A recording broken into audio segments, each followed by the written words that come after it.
स्त्रियों के शरीर के अनुभव से पुरुष मुक्त होता है, पुरुष के शरीर के अनुभव से स्त्री मुक्त होती। सभी अनुभव मुक्तिदायी है, मगर अनुभव पूरा नहीं हो पाता क्योंकि तुम भीतर लड़ रहे हो। तुम जब स्त्री को आलिंगन भी कर रहे हो तब भी तुम सोच रहे हो कि अरे पापी, अरे नारकी, ये क्या कर रहा है, सड़ेगा नरक में। तुम्हारे संत भीतर से उपदेश दे रहे हैं, वो बीच में खड़े, वो डंडा लिए बीच में ही खड़े रहते, वो तुम्हें मिलने नहीं देते। तुम भीतर निंदा कर रहे हो, कोस रहे हो अपने को। ऐसे कहीं समझ पैदा होगी, अधूरी अधूरी होगी। और अधूरी समझ समझ नहीं है।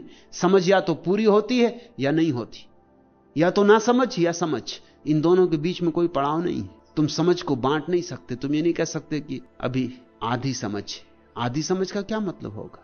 समझ काटी नहीं जा सकती खंडों में, समझ अखंड है। लेकिन मैं जानता हूं तुम्हारी अड़चन क्या है, क्योंकि वही तो अड़चन सारी मनुष्यता की है। जब स्त्री के पास होते हो तब तुम्हारे सारे संत महंत भीतर स्त्री के विपरीत बोलने लगते हैं कि स्त्री नरक का द्वार है, ढोल घमार शूद्र पशु नारी, ये सब ताड़न के अधिकारी, बोलने लगे तुम्हारे सारे संत महंत। और जब स्त्री से दूर होते हो तब तड़फती है तुम्हारी वासना, तुम्हारी दुविधा। मैं जानता हूं, ना घर के ना घाट के। घाट पे होते हो तब घर की याद आती, जब घर होते हो तब घाट की याद आती। धोबी के गधे जैसी तुम्हारी अवस्था हो गई।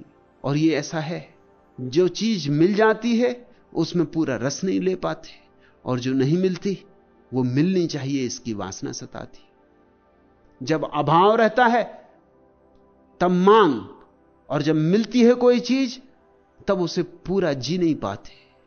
इसलिए सब बटा बटा रह गया है। सब अच्छी कही हुई बातें और सिखावने बाहर ही रह जाती, रह ही जाएंगी, क्योंकि अच्छी बातें अगर बाहर से आती हैं तो बाहर ही रह जाएंगी। सिखावने अगर औरों की हैं तो उधार हैं, बाहर ही रह जाएंगी। असली बात तो भीतर से आती है, नमती है भीतर। तुम्हारी बातें अच्छी, तुम्हारी नहीं, किन्हीं औरों की।